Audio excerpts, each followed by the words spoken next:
Bueno, a ver, vamos a esperar. Se llama Diego.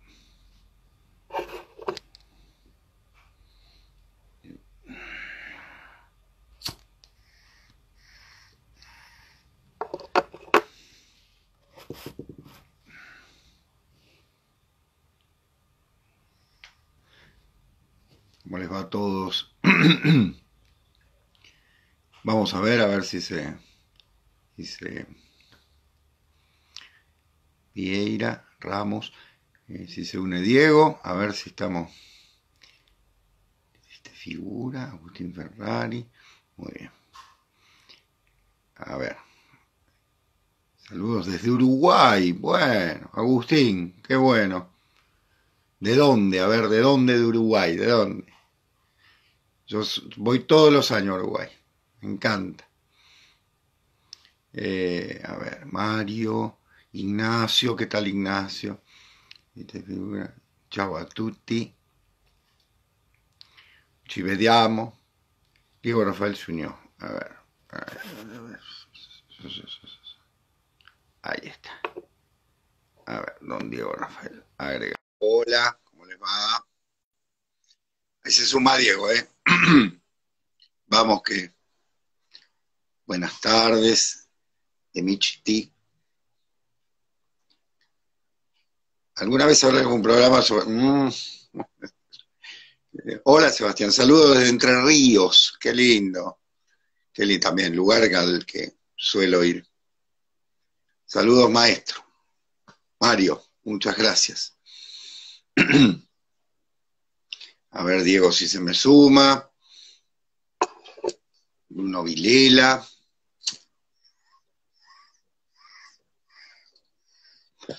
Bueno, mientras espero a Diego, les comento, hoy vamos a. ¿Me escuchan bien? Bueno, cualquier cosa me dicen, sí. Saludos desde Colombia, bueno, qué grande. No conozco Colombia, algún día. Durero y Goya. Exactamente, Durero y Goya. Durero y Goya. No, perdón, Durero y el Greco. El Greco. Es el hombre de la mano en el pecho, todo un simbolismo, ¿no? Muy bien. Hoy saben que habíamos pensado, vieron que veníamos con esta tónica de cinco poetas, 5 libros, novelas podían ser o demás, o libros de cuentos. Hoy íbamos a hablar de. Me dice que le envíe la solicitud. ¿Cómo hago? Dios santo. Ahí vamos, muchachito. Saludos desde Bogotá. Qué lindo. Hola, Diego. Hola Seba, ¿cómo estás? Acá estoy. Bien, ¿y usted? Aparecí, bien, acá estamos. Bueno, bueno, me alegro mucho. Me alegro mucho. Con la lóbrega cabellera que me come la cabeza. Sí, sí, sí, está verdaderamente más. A mí mi señora me hizo Sí, sí. la croquiñol. Usted ha hecho Les- trampa en ese sentido. claro, les estaba contando que hoy, bueno, nos íbamos a dedicar a 5 ensayos, ¿no? A 5 libros de ensayos que nos parecieron Sí, sí, sí. importantes. Eh, Vamos a charlar, de alguna manera, tratamos de hacerlo lo más ameno posible, pero bueno, se me fue un poco la mano, hice alguna trampita con los libros que elegí, Sí, pero bueno, vamos a ver, porque hay algunas relaciones, porque cuando uno empieza a leer sobre literatura o temas afines, digamos, o sea, textos que considero nos han marcado en lo que es el código del ensayo, sin ser literatura, hay muchísimo, por lo menos a mí me han marcado muchísimos y de algún modo esos libros son los que han configurado nuestros andares, digamos, y nuestro presente como lectores y obviamente son los que permiten configurar nuestras lecturas futuras. Por perfecto. eso quiero hacer por ahí algunas introducciones u observaciones sobre por qué se elige tal o cual libro. Así que empecemos, Eva, si no nos quedamos sin tiempo. ¿Qué te parece? Adelante, empiece usted. Vamos al revés. Hoy vamos al Mm. revés. Prenda la Bueno, pipa. lo primero e inevitable en este compendio, yo recuerdo, Sebastián, una vez hemos tenido una charla, entre las muchas, ¿no?, que hemos tenido, pero cuando yo les cuento un poco nuestra historia, lo conocí a Sebastián allá por el año 2008, hace ya tiempo fue mi profesor de griego y de lingüística 3. en el profesorado. Y bueno, cuando descubrí el griego, gracias a las magníficas clases que daba Sebastián, que traduce el griego a la perfección y que tiene varios libros publicados en ese sentido. Digo, podría haber elegido tus libros, Seba, como ensayos, pero no No, queremos no, hacer más autobombo no, del que ya hacemos con estos vivos, ¿no? no, no. Pero bueno, creo que el mundo clásico, el mundo griego, gracias a las clases y a los libros que me recomendó Sebastián, fueron un descubrimiento magnífico. Y por eso yo traje, en realidad es un volumen, o sea, es un volumen de 3, que es Cornelius Castoriadis. Me ¿Eh? ganó de mano. Te gané de mano, bueno, elijo otro. Pará, habla vos de No, no, Castoriadis. Mirá, no, no. Dale, dale, pero dale, yo lo conversamos. pero para complementar a Castoriadis, voy a hablar de uno que no hablamos en el programa sobre los griegos, que fue el Quito. Voy a hablar de Bernard, que lo tengo acá también. Muy bien, Los muy bien. orígenes del pensamiento griego, o sea, te cedo a Castoriadis, pero si querés después hacemos un comentario No, de a dos. dale, dale, por Pero favor. esto por no ponernos de acuerdo, ¿ves? Pero no importa. Acá está, Bien. Jean-Pierre Bernat. Es un libelo casi. Si ustedes ven la Sí, extensión de este libro, editado por Eudeva, ¿sí? En las épocas de que tenía, bueno, sigue reeditando algunas cosas Eudeva, pero hubo una época en la que editaba muchísimos de estos textos muy interesantes. Y acá tenemos, si ustedes quieren, entre los muchos y múltiples libros que se pueden, acá es el mismo, es entre los múltiples libros que ustedes pueden leer sobre introducción a la cultura griega, yo recomiendo Los orígenes del pensamiento griego de Jean-Pierre Bernard porque es una síntesis magnífica de lo que es la cosmovisión del pensamiento griego, valga decirlo en el título, junto obviamente con los griegos de Quito y junto también con los orígenes de la filosofía de, ay, no me sale el apellido, Gigón, eh, no, Gigón. no me acuerdo, ahora es un italiano, Ah, este, Abañano. Abañano, creo que es Abañano, bueno, no importa, pero digo, en lo que es el mundo clásico, Bernat, Vidal Naquet, bueno, Quito, Boura, un montón de nombres que los descubrí gracias de algún modo, espera que voy a silenciar mi teléfono, ahí está, que descubrí gracias a esos primeros años de formación en la cultura y en la lengua griega, y son libros que son realmente, sí, Bernat se escribe, Bernat, son libros que realmente nos acompañaron desde el primer momento y después uno va abriendo y va descubriendo, ¿no? Abre la puerta y va descubriendo una infinidad de nombres que vienen acompañados, pero para empezar, digamos, los estudios clásicos, después uno por sí solo va descubriendo muchísimo, ¿no? Wilhelm Nestle, ¿no? El origen del espíritu griego, muchísimos libros que vienen a mi mente, y bueno, Castoriadis, Sebastián seguramente vos vas a hablar de él, pero como complemento tenemos uno de los tantos que es Jean-Pierre Bernard, que es un librito magnífico para empezar a entender como ensayo el mundo griego, además de leer, obviamente, la Ilíada, la Odisea, las tragedias, los poemas, etcétera. Ese es mi primer Total. libro. Bueno, si te parece, entonces podemos hacer Castoriadis, claro. Dale, dale. Lo que hace a Grecia. Lo que hace a Grecia, ¿qué título? Qué título, siempre me ha parecido un título genial. Lo que hace a Grecia es un ensayo de Cornelius Castoriadis que en realidad recoge, por el Fondo de Cultura Económica, unos seminarios que dictó en el Collège de France entre 1982 y 1983. ¿Y saben por qué se lo recomiendo? Y creo que Diego va a estar de acuerdo conmigo, porque lo hemos conversado, incluso mientras lo leíamos lo íbamos charlando. En el primer tomo, que se llama De Homero a Heráclito, Castoriadis habla justamente de los orígenes de la filosofía griega, pero sobre todo de un tema que a mí me apasiona, que es el mito.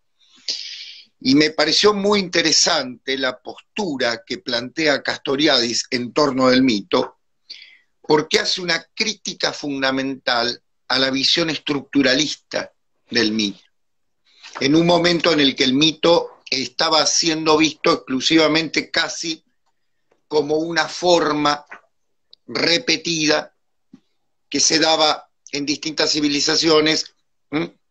Y que tenía una estructura básica y que se podía decir que era un choque de opuestos, digamos, dejaba afuera algo, ¿no? Él nombra, por ejemplo, la oposición crudo-cocido, que ustedes saben no es gratuita, sino que está directamente dirigida a otro gran pensador francés. Y en este sentido, Castoriadis dice, no es eso, el mito es total, es absoluto. Valga decir que toma como herencia, como elemento, los grandes estudios de Georges Dumézil. Así que lo que hace a Grecia me parece uno de los ensayos fundantes, sobre todo para aquellos que nos interesa la cultura griega, porque Castoriadis hace una constante relación, ¿no es cierto?, entre la antigua Grecia y ciertos hechos que nos quedan de la herencia griega, como por ejemplo no solo la democracia, sino el sistema filosófico, la organización de una sociedad, ciertos principios que hacen a lo jurídico, también obviamente a la literatura, por supuesto, porque parte desde Homero, pero teniendo en cuenta que Castoriadis es una persona con una mirada muy crítica, ¿no es cierto? No es un estructuralista, valora ciertas cosas del estructuralismo, tampoco es un tradicionalista, valga decirlo, sino que es un hombre de una mirada, más bien viene de una formación económico-marxista, pero que es exquisito leerlo desde ese punto de vista. Diego. Voy a seguir en la misma tónica porque una cosa lleva a la otra, y por eso digo hago trampa, porque en realidad lo pensé como en 3 o en 4 grandes temáticas esta selección, y me parece que leer el concepto de mito, de mitología y demás, nos lleva a buscar otro tipo de lecturas, otro tipo de aproximaciones, otro tipo de estudios, y por eso yo traje un libro que lo voy a confrontar con otro. O sea, mi elección es obviamente, perdón que tengo que... Karl Kerenyi. Karl Kerenyi, a quien le hemos dedicado un programa, estrictamente, hemos hablado de Prometeo, de Kerenyi, y sobre todo porque Kerenyi es uno de los grandes pensadores que acuña el concepto de mitologema, Sí, que claro. obviamente junto con los estudios de Mircea Eliade, a quien ya también le hemos dedicado un programa, que es uno de los que más vistas tiene, me parece que con Kerenyi tenemos una aproximación totalmente distinta y, como bien dijiste, ya más cercana a los pensamientos del tradicionalismo, más cercana a otro tipo de ideas. Kerenyi nos propone revitalizar el mito como algo continuamente en actualización, es decir, el concepto de mitologema es justamente qué material significante tienen los mitos que hacen que su vigencia siga siendo retomada al día de hoy, ¿no? Él toma el mito prometeico, que es un mito por antonomasia que se ha leído desde muchos lugares.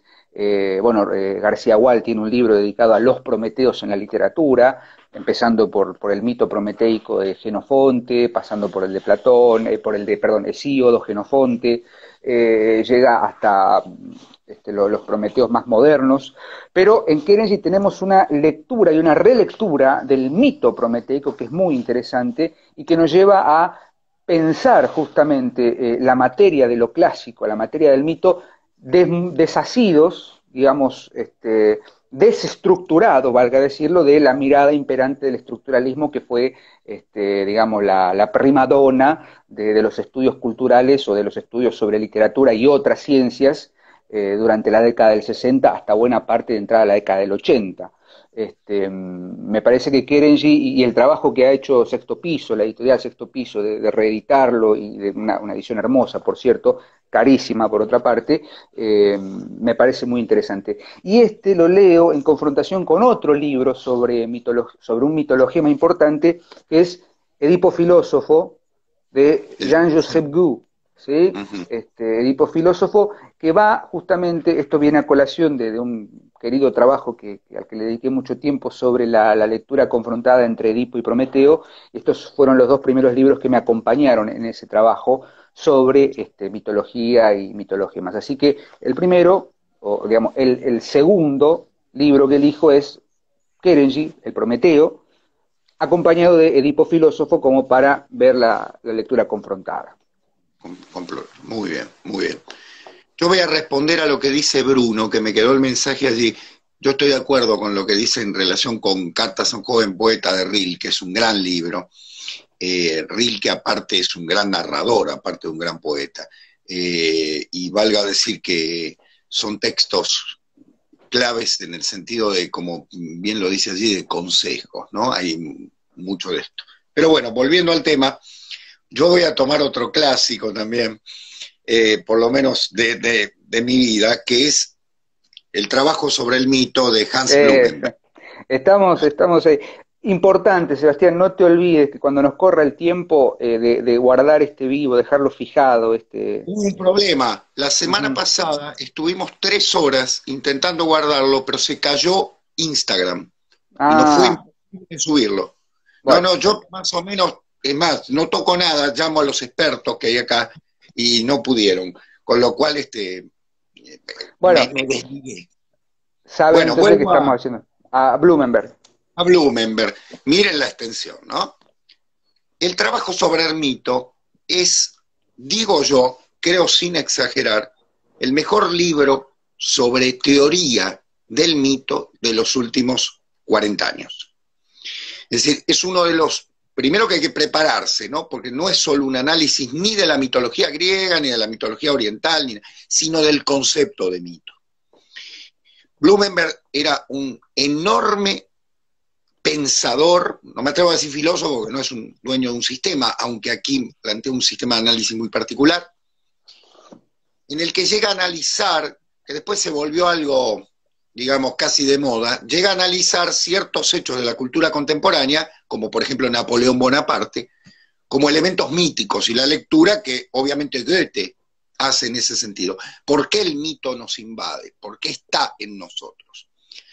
Fundamentalmente es tan fuerte la impronta de Blumenberg que uno de los más grandes estudiosos del mito vivientes hoy en día, el gran Luis Duch, gran escritor catalán, por otra parte sacerdote, el hombre, se formó con Blumenberg y hay toda una escuela de reinterpretación que surge en Alemania, pero que se va desarrollando en buena parte de Europa, de relectura del mito, para darle una importancia mucho más fuerte que la que le había dado, por ejemplo, el estructuralismo, fundamentalmente, ¿no? Lévi-Strauss y demás, y para recuperar el concepto de mito como un elemento de la cultura, ¿sí?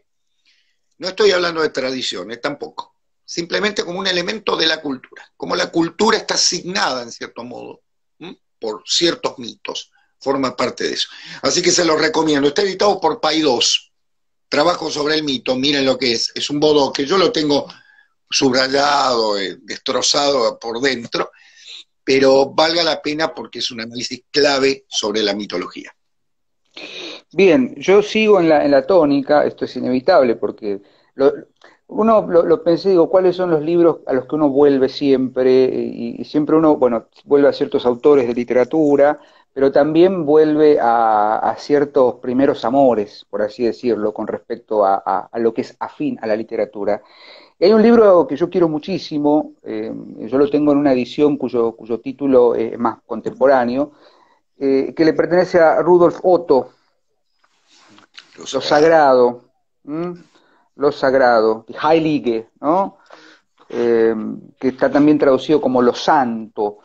Yo creo que junto con el otro libro que viene a colación, del cual ya hemos hablado, que es Lo Sagrado y lo Profano, yo lo tengo en una edición en inglés, Mircea Eliade, The Sacred and the Profane, Lo Sagrado y lo Profano, que se consigue fácilmente en su edición castellana, son los textos que nos han permitido pensar el concepto de lo sagrado desde otra mirada, no Ujú. tanto sostenidos por la idea religiosa de lo sagrado, sino como algo mucho más trascendente y algo, o sea, me parece que la idea de lo sagrado en Otto y en Mircea Eliade tiene que ver con la verdadera esencia de aquella unión indisoluble entre el hombre y aquello que lo trasciende, entre la cultura originaria, primitiva del hombre, y por primitiva no me refiero a, digamos, salvaje, o si se quiere también salvaje, ahí viene a mi Ingenio. mente Burkert, eh, ¿cómo es? El origen de los salvajes. El origen de lo salvaje.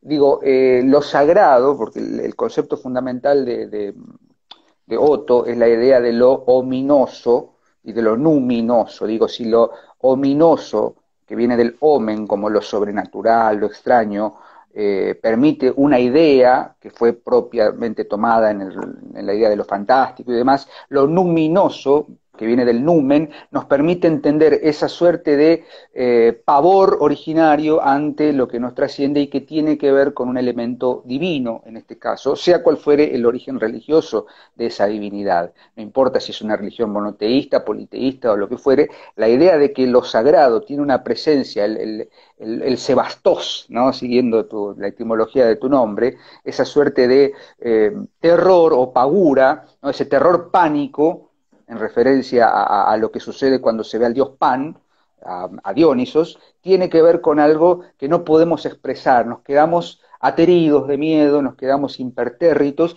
y esa experiencia es lo sagrado. Y después, bueno, con Eliade, con Mecha Eliade, en lo sagrado y lo profano, tenemos una confluencia entre justamente esa división que se hace entre lo natural, propiamente sagrado, y aquello que sale, digamos, de lo sagrado. Así que lo sagrado de Rudolf Otto en confrontación con lo sagrado y lo profano de Mircea Eliade, entre otros.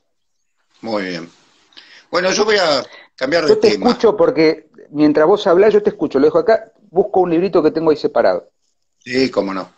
Eh, Otro tema, no voy a saltarme totalmente, porque voy a ir lejos de la mitología.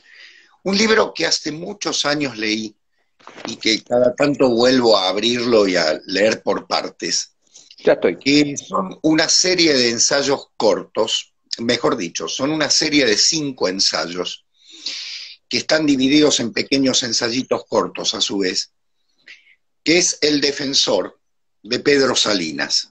Creo que a Pedro Mira, hay Salinas lo deben sorpresa. conocer, al gran poeta, por La voz a ti de vida, Razón de amor, ¿no? Esos libros exquisitos de poesía de los años 30.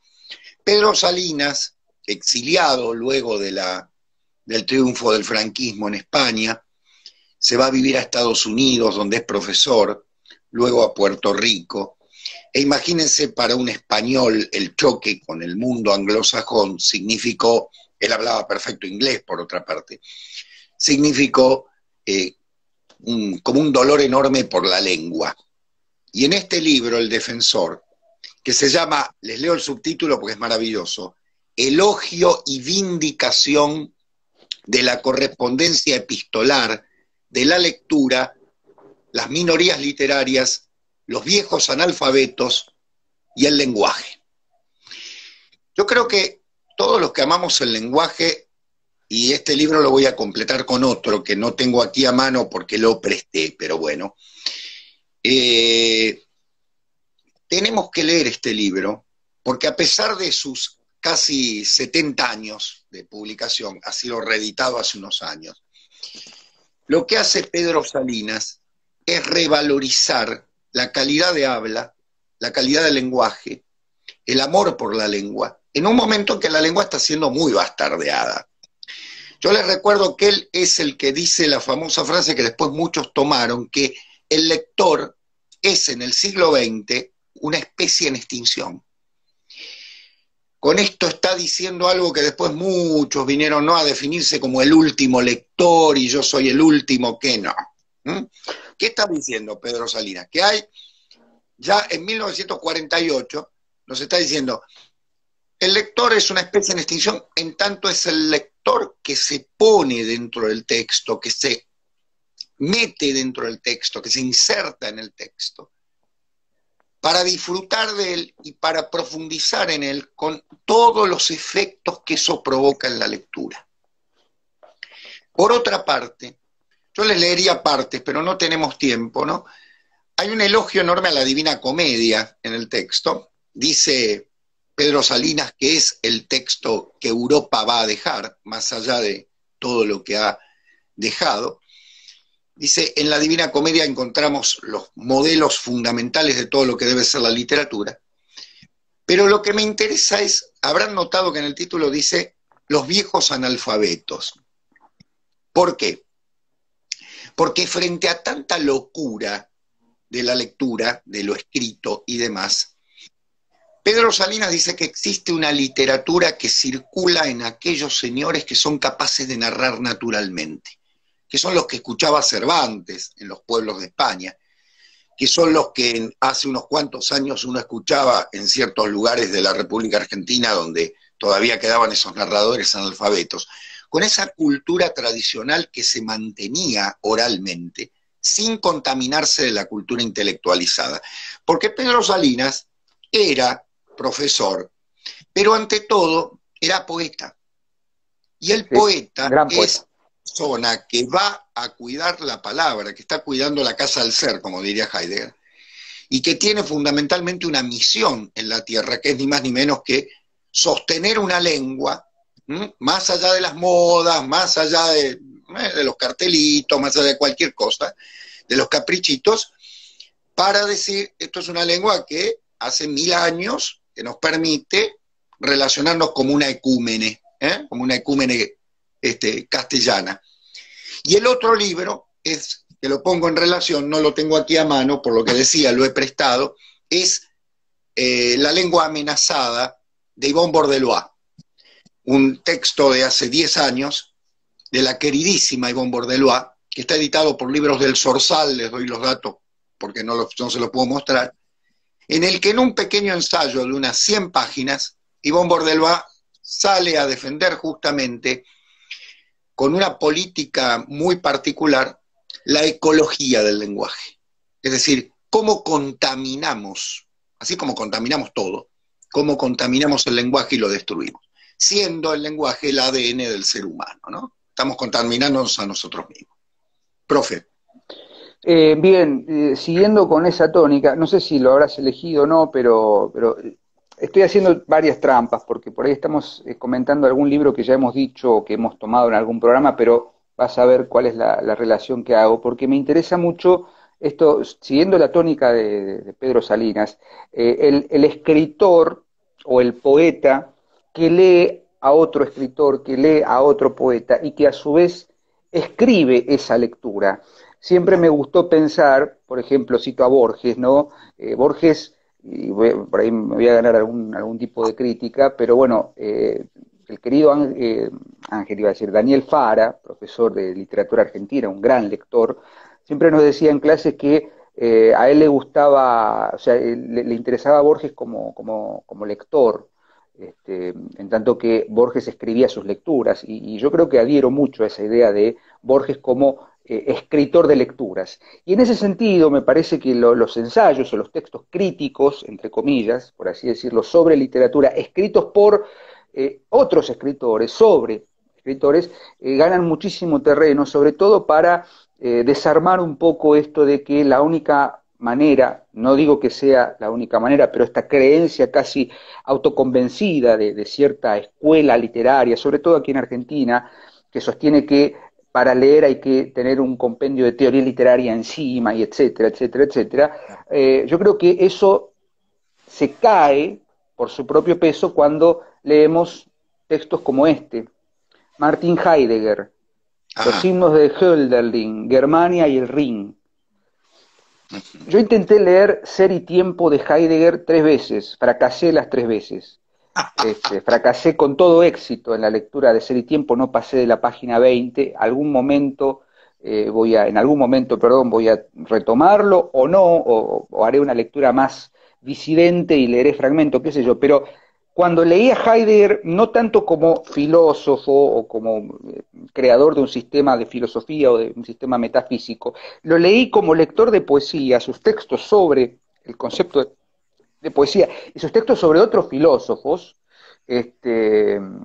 me pareció fundamental entender la operación que él hace con Hölderlin como poeta, y después el segundo libro que viene a colación de esta componenda entre poesía y filosofía, o poesía como lenguaje trascendente y tal, viene muy de la mano de lo que hace Heidegger en su filosofía, considerar, como bien decías, el lenguaje es la casa del ser y el hombre habita en él. La concepción que tiene Heidegger sobre el lenguaje es muy interesante, pero sobre todo la concepción que tiene Heidegger como la poesía, es decir, en tanto la poesía como lenguaje primordial del hombre, que antecede al lenguaje por ahí articulado, lenguaje natural, etcétera.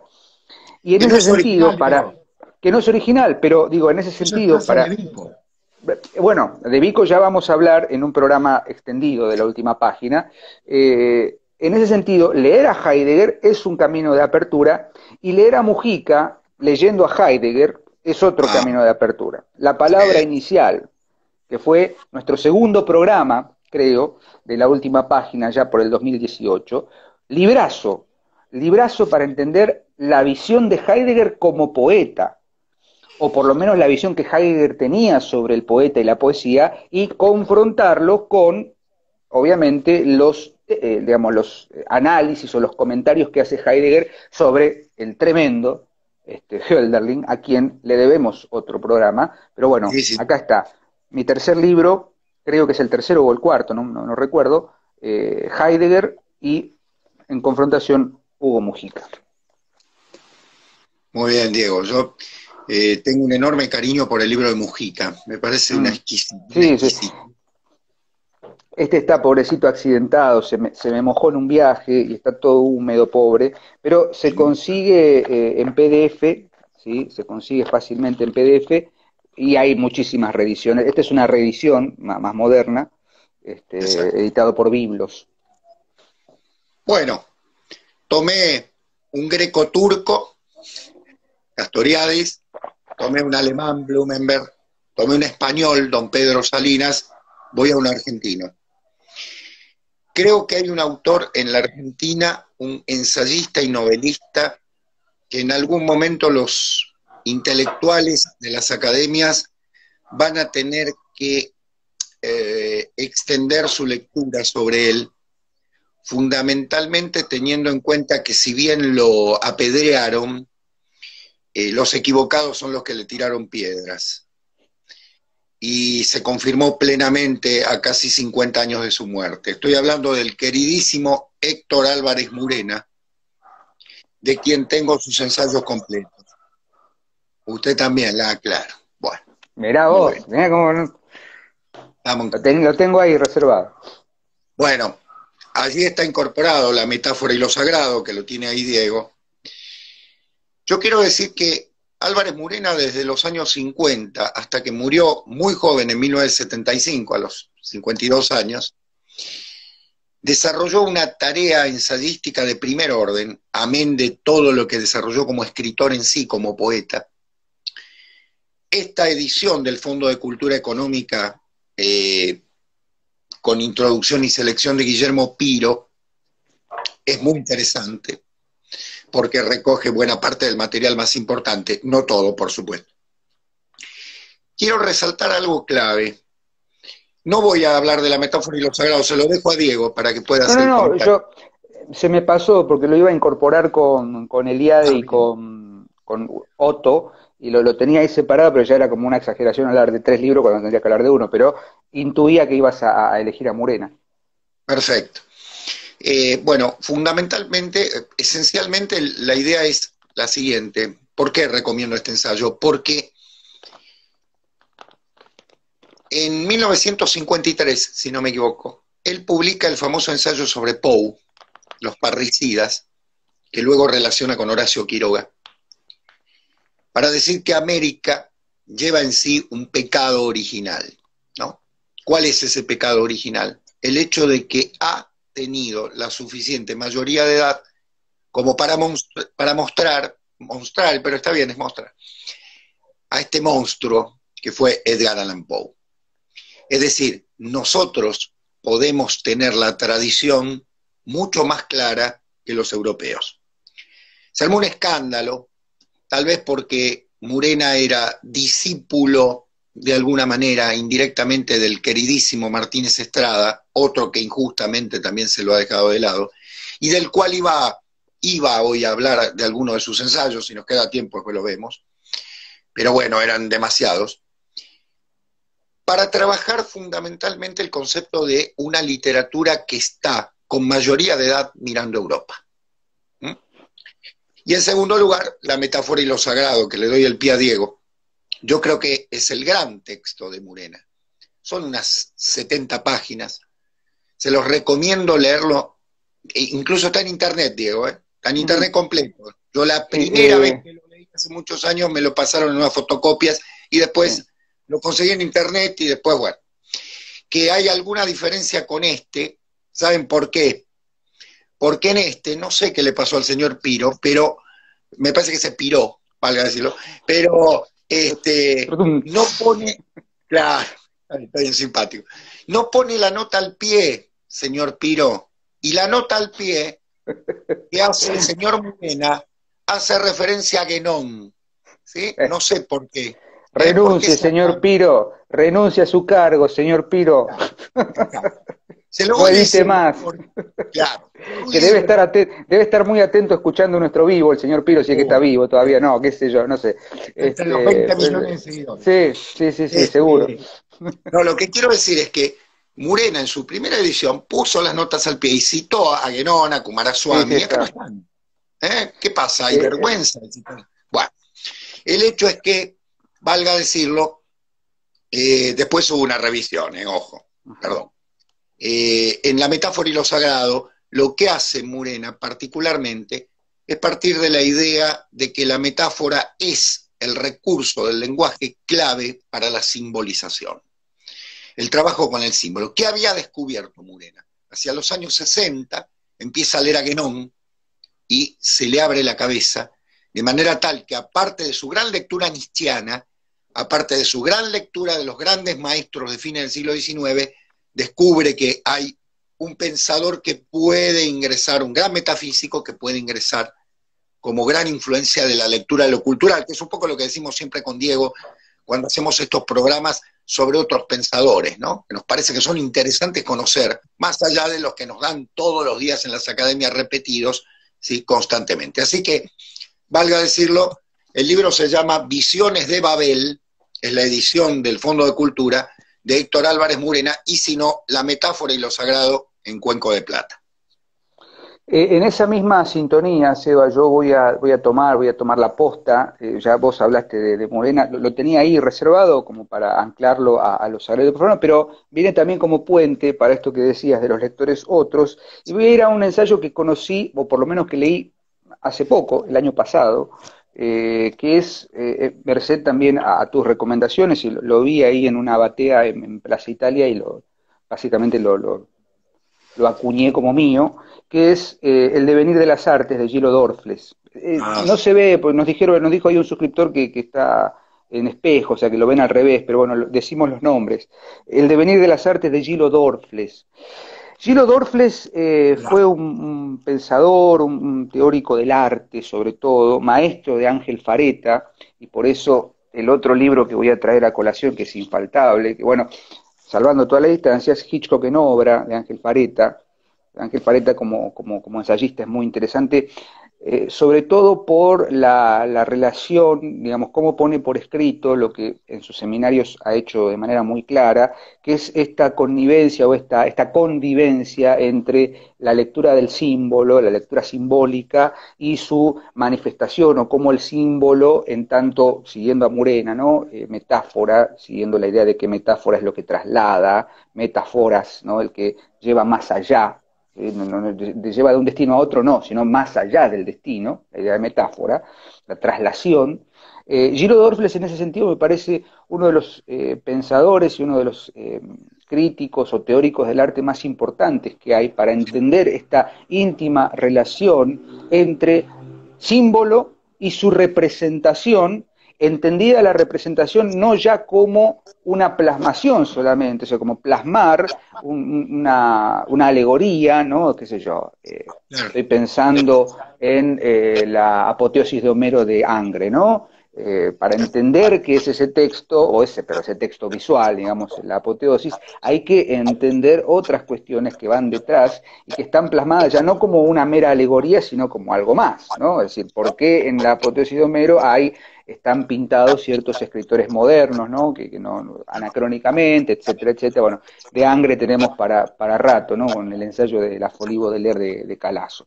Pero digo, Dorfles me parece uno de los teóricos de la estética y de la filosofía del arte que hay que revisitar porque hay una íntima relación que nos va a llevar luego a la idea del arte sagrado, ¿no? La idea el arte puesto ad hoc, no, el arte como una forma de trascendencia. leído también en consonancia con la transformación del arte en la naturaleza de Coomaraswamy, ¿no? Si bien hay distancias críticas y teóricas, son dos libros que sostienen una mirada sobre el arte que después Ángel Fareta, más cercano a Gilles Dorfles y a Mario Pras, a quien también le demos un programa, lo deja muy bien plasmado en sus textos sobre cine. A ver, Ángel se dedica al cine porque él lo mismo lo dice, el cine es el último reservorio en el que podemos encontrar el desarrollo de los elementos tradicionales, bueno, toda la teoría de Ángel, pero obviamente la base, o una de las tantas bases de Ángel, está en Dorfles, ¿sí?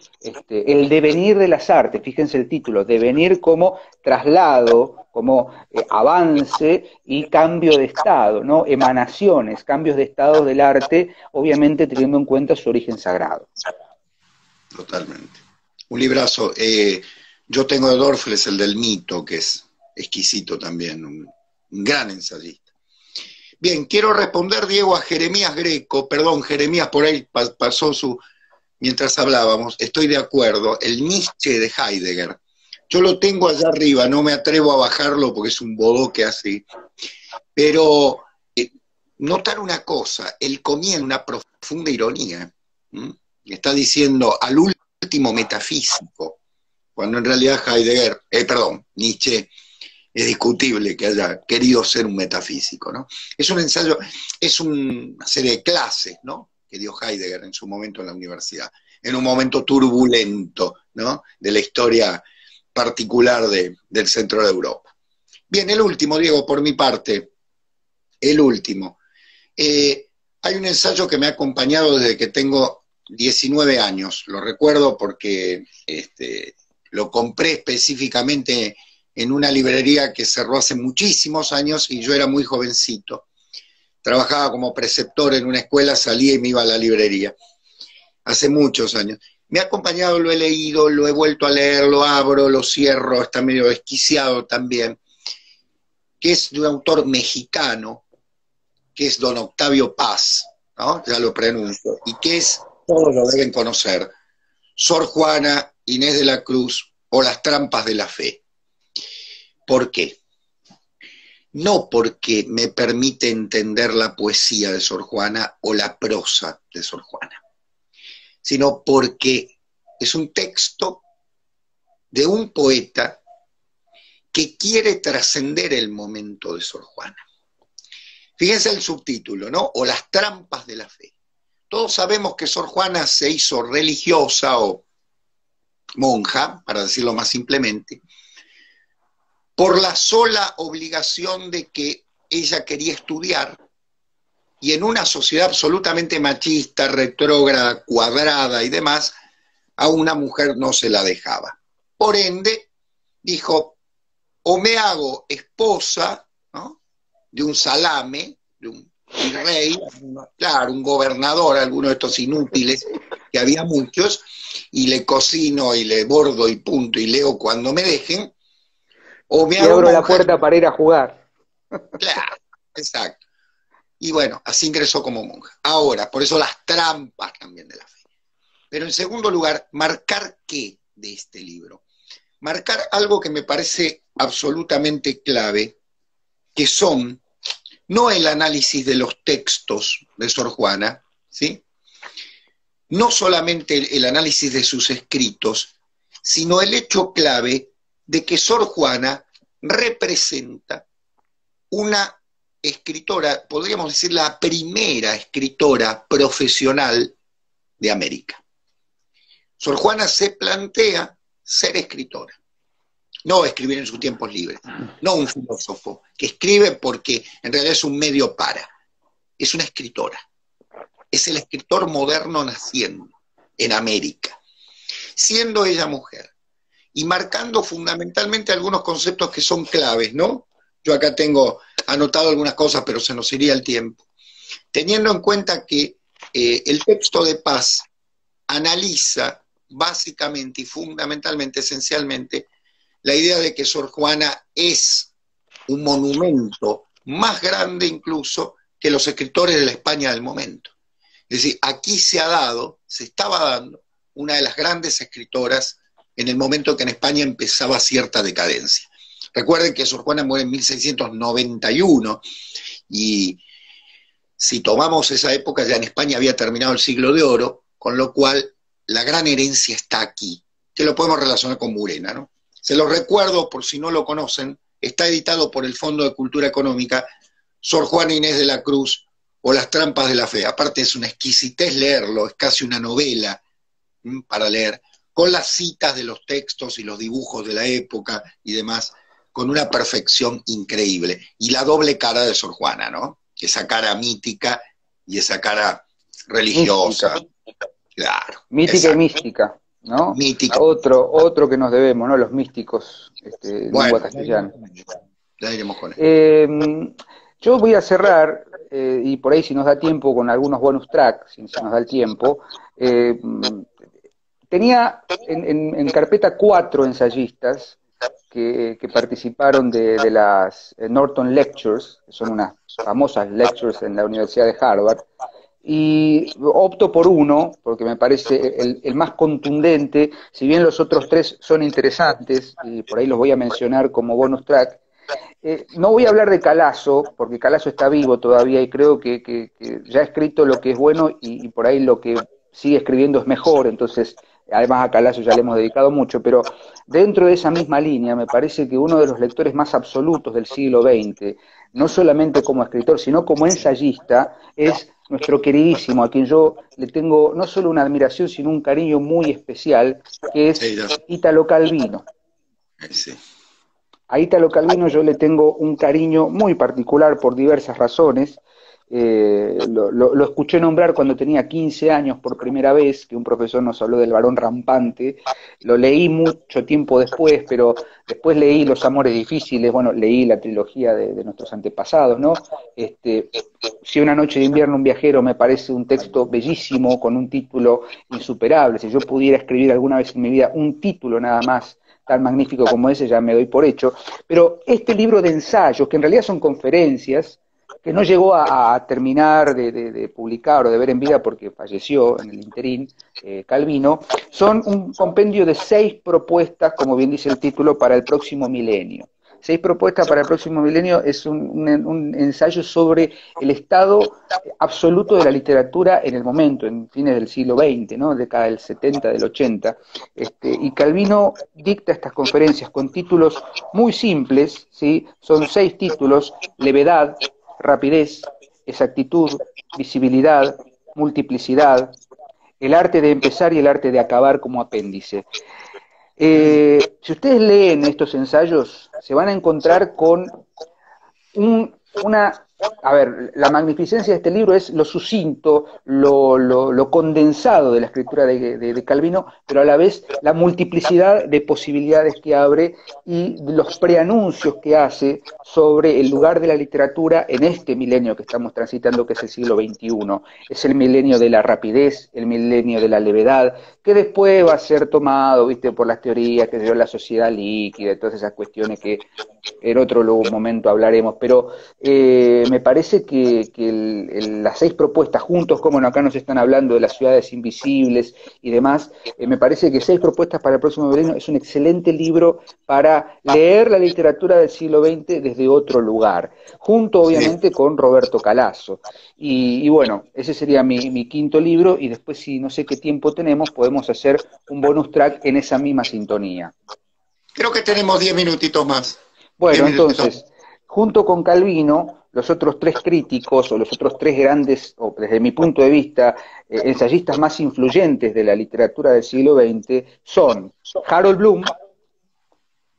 Yo tengo uno de los últimos de Harold Bloom, dejo de lado el canon occidental, que ya ha sido mencionado y citado hasta el hartazgo, dejo de lado su libro sobre Shakespeare. Hemos hablado de sus 3 volúmenes inmensos sobre el romanticismo.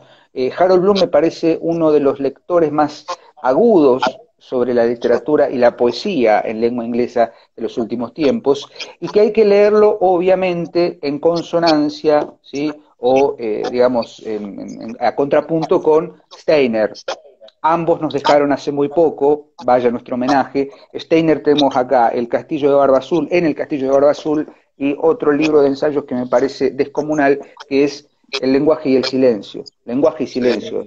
de George Hermoso. Steiner, el último gran humanista, como lo hemos dicho en algún momento, y el cuarto ensayista, que a mí me interesa más como ensayista, ya lo hemos charlado más de una vez, Eva, me interesa más como ensayista que como poeta, es T.S. Eliot, como crítico Sí. más que como ensayista. T.S. Eliot, que son las obras que me acompañan así continuamente para entender. Disiento con muchas de las ideas o con muchas de las posibilidades que Eliot propone como poeta, pero sí me interesa más Eliot como ensayista y como crítico literario. Sí, Ese sería el bonus track. bien. Bueno, ya que estamos con un tiempito más, entonces vamos a agregar, yo los tenía acá a mano, a dos señores que vos conocés muy bien, un francés y un inglés, eh, que de alguna manera sus textos me marcaron, ¿no? Bueno, el primero es Dumézil, Eh, Georges Dumézil. Yo creo que Georges Dumézil hay, claro, exactamente. Estaba acá en mi lista también. Bueno, a mí me parece que los dioses de los germanos y ese monstruo que es mito y epopeya, que es esto, ¿sí? Este es El el otro tomo lo tengo 2. yo, ¿eh? Lo tengo yo, al de los dioses. Sí, a ver, bueno, en fin. En este libro, en esta serie, porque son 3 los tomos, yo tomé el tomo 2 que están editados por el Fondo de Cultura Económica, desarrolla Dumézil el gran concepto de la triarquía indoeuropea, es decir, el héroe, el brujo y el rey. Esas 3 grandes figuras que se desarrollan en todas las civilizaciones dentro de un marco general de la mitología indoeuropea. Lo que descubre genialmente Dumézil es que las mismas estructuras, en ese sentido, el mismo mitologema, podríamos decir, hablando de Kerenji, está en presencia en las distintas civilizaciones. Sea esta en la India, sea esta en Rusia, sea esta en Europa, donde ustedes quieran. El trabajo de Dumézil, aparte de Dumézil en sí, era un personaje muy notable, es de una profundidad exquisita, porque no sé si lo saben, Dumézil dominaba unas 25 lenguas.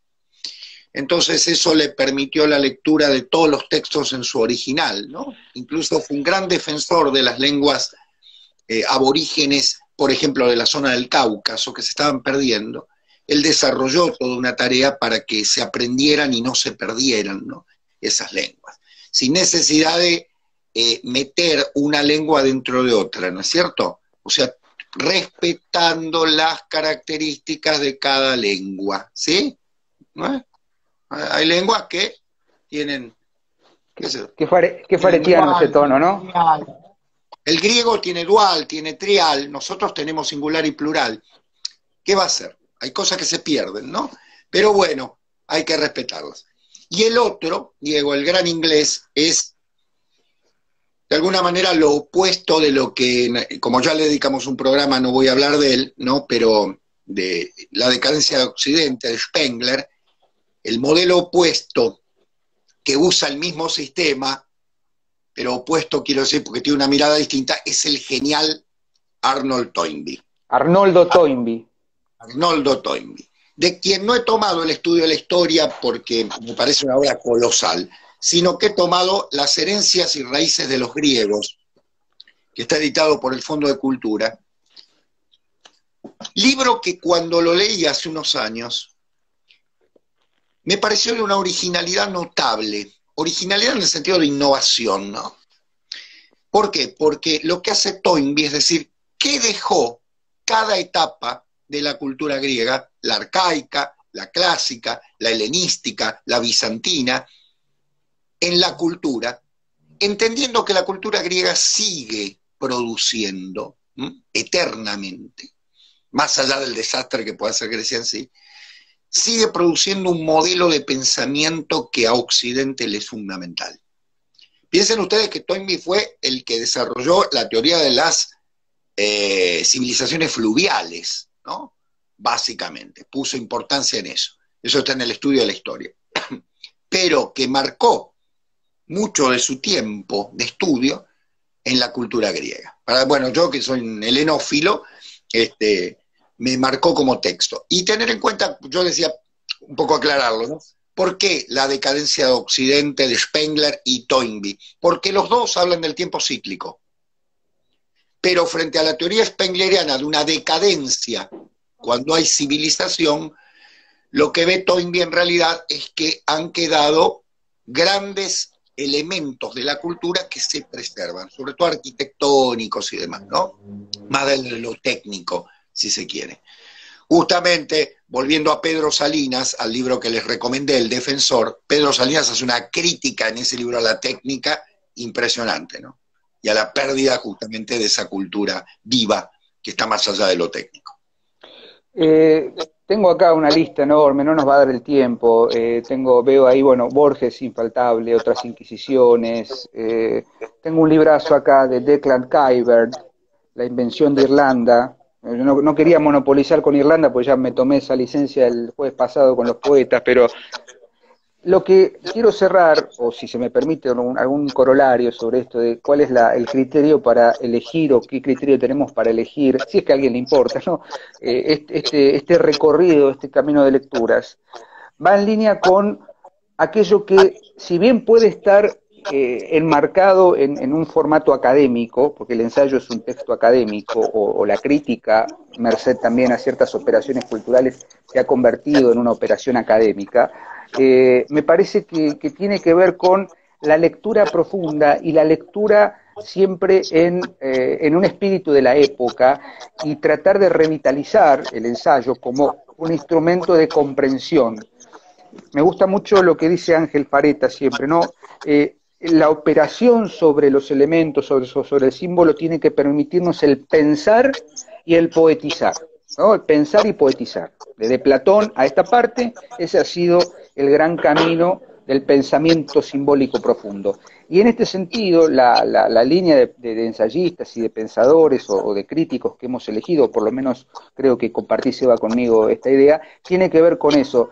No ceñirse a los instrumentos meramente académicos y pensar que la cita bibliográfica exhaustiva, la nota al pie con referencias, autorreferencias y cita, digo, sobre todo lo que circula en ciertas compilaciones de revistas literarias que siempre están, digamos, avaladas por academias y universidades. Digo, la universidad o la academia con mayúsculas enseña a escribir siempre desde un lugar muy particular que no siempre da cuenta o no siempre agota el fenómeno literario o el fenómeno estético. Yo puedo escribir un ensayo sobre 3 versos de Eurípides y confrontarlos con 2 versos de Esquilo y hacer una antología de textos sobre ponencias que se dan en un congreso, o podés elegir escribir trabajos sobre el mito, un compendio de más de 800 páginas sobre una lectura exhaustiva del problema del mito. Digo, ahí está la diferencia, ahí radica, me parece, la agudeza de leer crítica y ensayísticamente, para pensar y poetizar. Eso es lo que de alguna manera considero como eje de nuestra elección, de nuestras elecciones. Sí, sí, sí. Y tener en cuenta que todos estos hombres que hemos citado, todos estos hombres y mujeres, ¿no? Porque yo cité a Yvonne Bourdelois y podría citar a otras grandes ensayistas. Estoy pensando en Marguerite Yourcenar como ensayista, que es una Sí. enorme. Siempre tienen una cosmovisión, siempre hay una cosmovisión. No es una mirada recortada, no es de ninguna manera un pastiche, no es un corto y pego, como es propio de lo que decía Diego, de los ensayos universitarios, que por suerte solo lee el que lo publicó y el corrector, nadie más. Porque nadie y el tribunal. Por suerte. Y el tribunal que la corrige. Hay un informe que brindaron que dice que las revistas universitarias solamente las leen los 5 que la publicaron, en serio, los 5 que la publicaron y 5 personas más, que son los correctores de esos textos. Y sí, estamos beligerantes hoy. No es beligerancia, simplemente es aclarar que frente a Blumenberg, frente a Murena, frente a Toynbee, por decirlos más rápido, bueno, está lo otro. Bueno, creo que por hoy, antes de que nos se vaya el tiempo, hemos cumplido. Dejemos este vivo fijado, a ver si lo podemos subir a YouTube, y el que no lo pudo ver en vivo lo va a ver ahí en nuestras historias de Instagram. Gracias a todos los que nos están acompañando siempre. Es un mimo para nosotros realmente que se sienten una